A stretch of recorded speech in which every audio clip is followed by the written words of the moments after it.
course, makes Brooklyn more important, but Brooklyn has technically always been braver. When the bridge was built, they said, like, let's name it after the better city. So they called it the Brooklyn Bridge. And then later the Manhattan Bridge was built, not as cool. They said, call it the Manhattan Bridge. But that's a joke.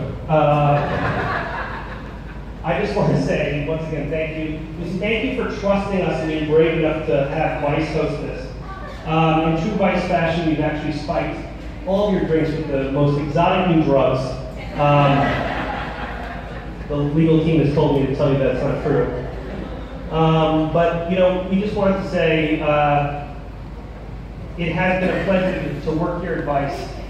It's inspiring to see all the brave people, I think, who come in and out of here that tell unbelievable stories. It's a reason why we try to work hard and we try to do great things.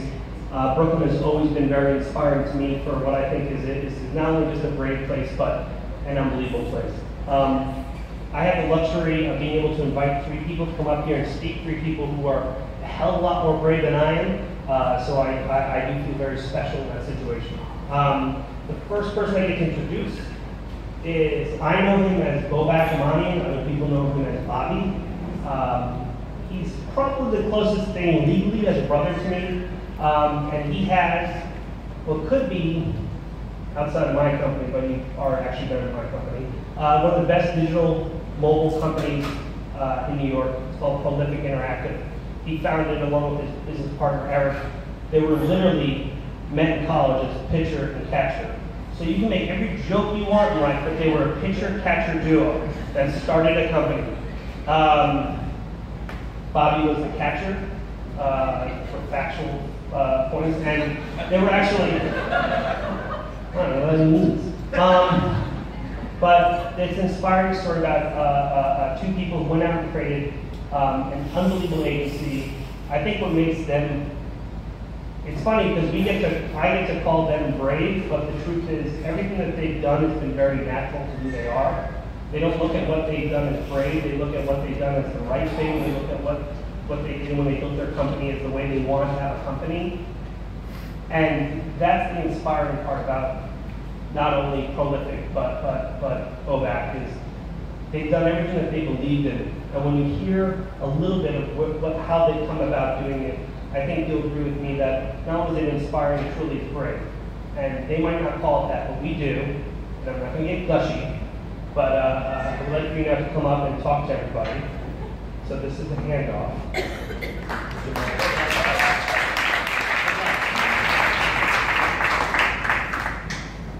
Thank you, Mike. Thank you, Vice. Thank you, Advertising Club. I actually usually never prepare anything. I'm always off the cuff. They said we only have 10 minutes. This time I actually prepared something. So I'm probably not going to make much eye contact, but I'm going to do my best to keep it within 10 minutes. Let's see how it goes.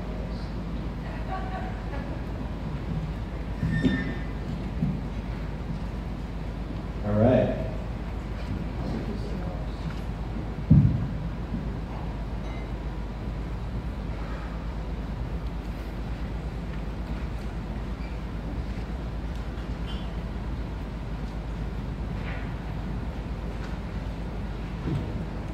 Maybe I'll spend 10 minutes getting ready. All right. So, the topic is redefining bravery. It's pretty deep. Why am I qualified to talk about bravery? I can barely match my own socks, let alone know anything about bravery. Then I remembered I'm never qualified to do anything I've ever done in my life, so I naturally Googled the definition of bravery. Courageous behavior or character. Recently, I've been in the habit of questioning words as placeholders for meanings. What does it actually mean? So then you look at the word courageous. What does it actually mean? Or look at the word behavior. What does it actually mean? Courageous, not deterred by danger or pain. Behavior, the way in which one acts or conducts oneself, especially towards others.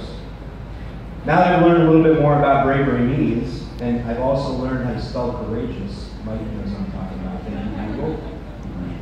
There are 3 people that come to mind right away. My sister, my mom, and my dad.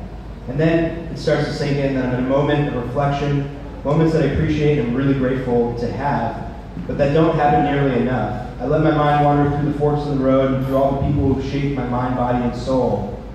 And what I really started to understand was that bravery isn't about me. It's not about what I've done or will do.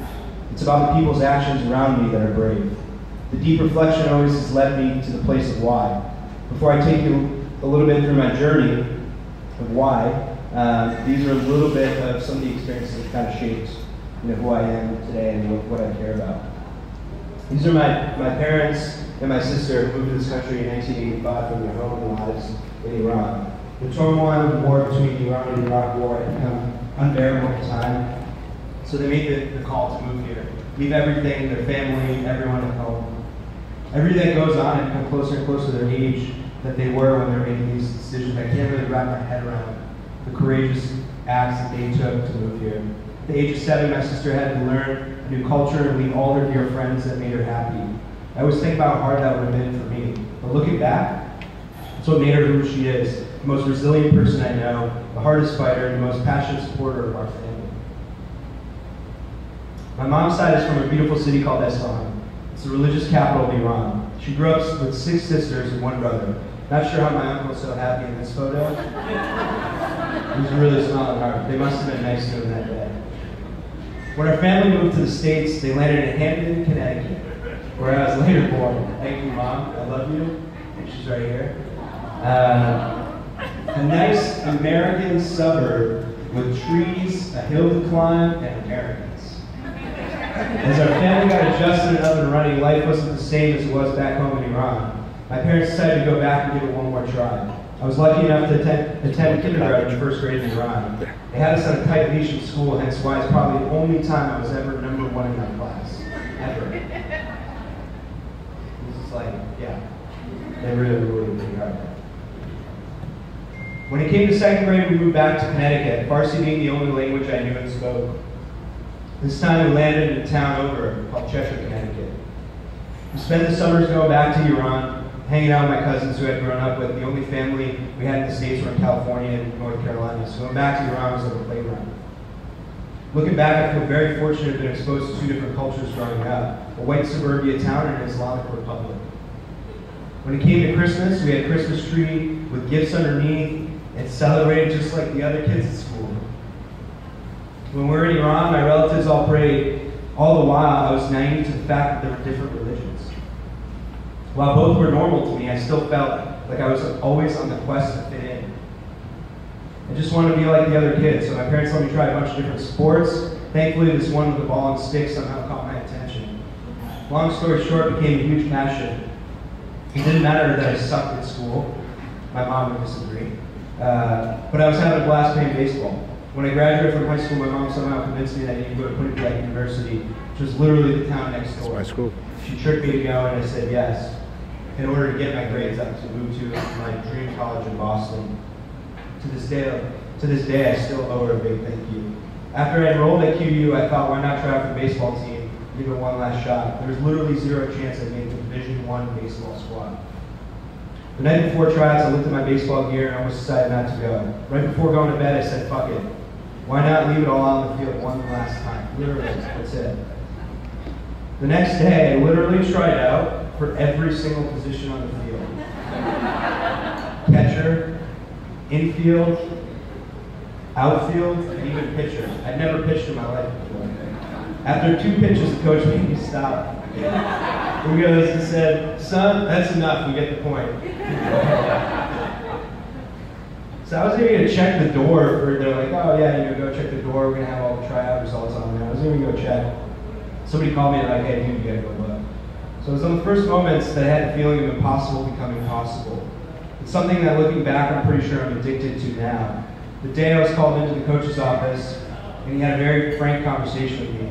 He said that the position was open for a bullpen catcher. He went on to explain that he'd never played a game in my career at Quinnipiac.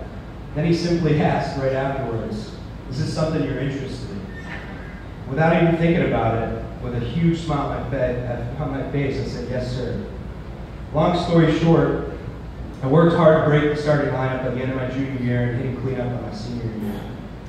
And hitting the first home run of my whole entire life, the only one.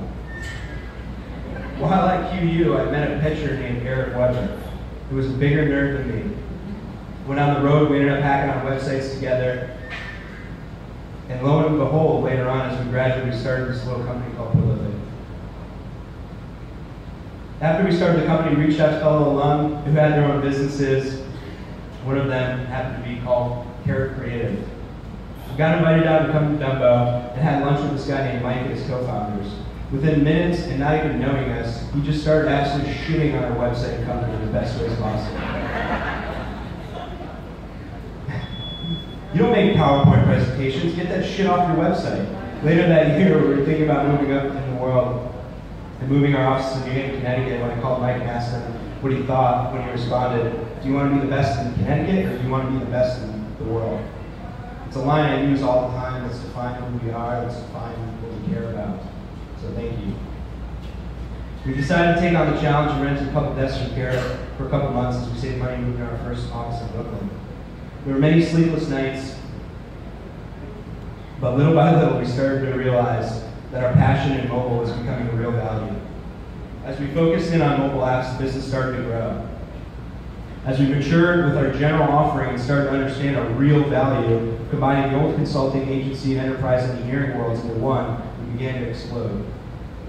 The challenge was no longer to build a business, it was to make a real difference. We could have sold the company a few times and walked away multi-millionaires, working on the next thing, but instead we dug deep and kept asking why. Why do I actually wake up in the morning? What's the point of working so hard, sacrificing time with family and friends? Money will come and go, the value will change over time. So what's the fucking point? This wasn't an easy answer to just pull out of my ass, it needed to be real. We found ourselves constantly intrigued by the sheer broken nature of the agency model and the word agency. We set out to redefine what an agency could be. Agencies were basic. They take the path of least resistance. They work towards people's expectations. They become a master of bullshit so you can sell anything. They want to take every opportunity to look good, and they love to play it safe, wanting to keep their jobs. We wanted to build a company that did the exact opposite. One of the initiatives that came out of this was to do one-on-one interviews and make their results anonymous. We hired someone brand new so that team felt comfortable that they know there's no ties to feedback. In my head, we were building an unstoppable, multicultural, open environment that fostered growth and innovation. The realities of that were drastically different. These are some of the things that came out of it. I don't feel like we're actively working against people from all backgrounds of advancing, but in all of our leadership, there is no one of color. As far as valuing diversity, though, it would be nice to actually see diverse people in higher positions, like women and people of color. We put a lot of emphasis on culture fit, and we just end up hiring people who are mirrors of the hiring managers, which might not get at the fundamental qualities someone needs to possess.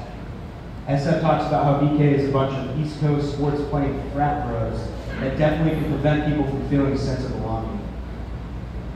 It's just very bro-y. It's all white dudes at the top, and whether it's admitted or not, that trickles down into everything.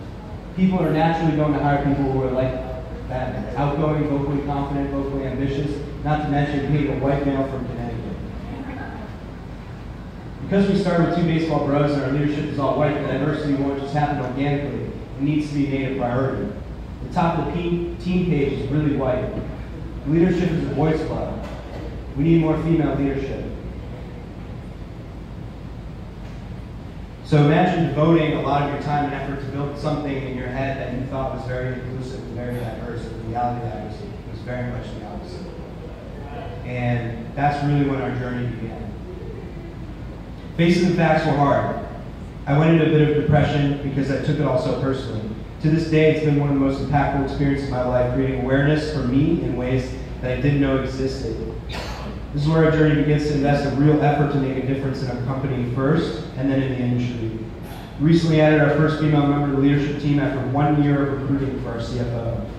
We're about to add another member over the next couple months, and in the next few weeks, we're adding a visionary woman CEO that runs a global agency to our board.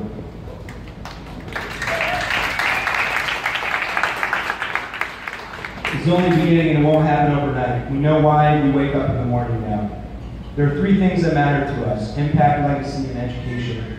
Instead of brushing diversity and inclusivity under the rug because it's an easy thing to do, we need to face it head on and invest real time and effort to make change.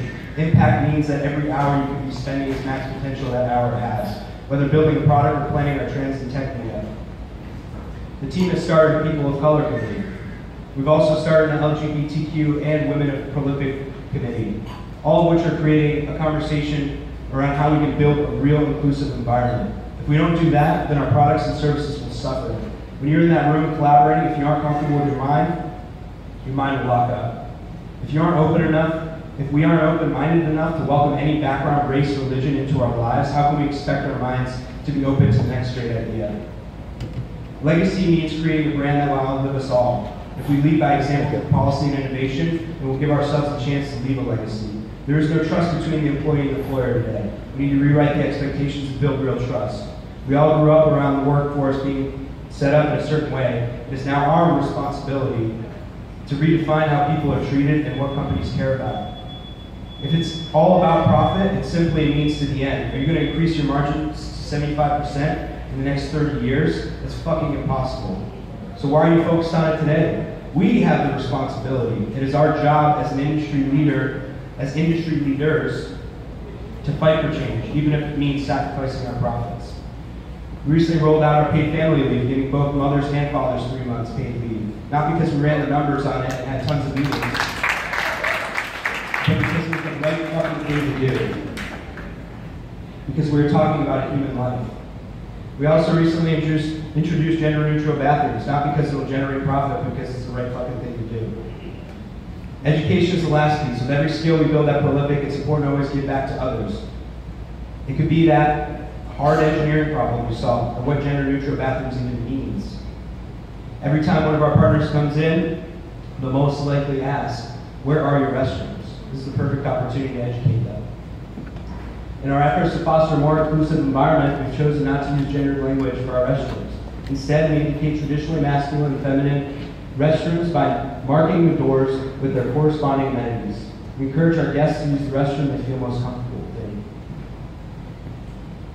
Our parents' room is new to a lot of the younger members of our team, but with that comes an opportunity for us to educate each other. This was an email that went out that basically explained what is a mother's room, what happens in it. Emily writes, I'd like to clear up any confusion people may have about what the room is for. Lonnie and I are napping or eating lunch in there. We're pumping breast milk to provide for our babies while they're at daycare. It can be stressful and tedious, and we really appreciate everyone's respect. Huge thank you to Prolific for providing such an amazing space for us. Here's some more information if you care to learn more. If anyone has questions, let me know. I'm an open book.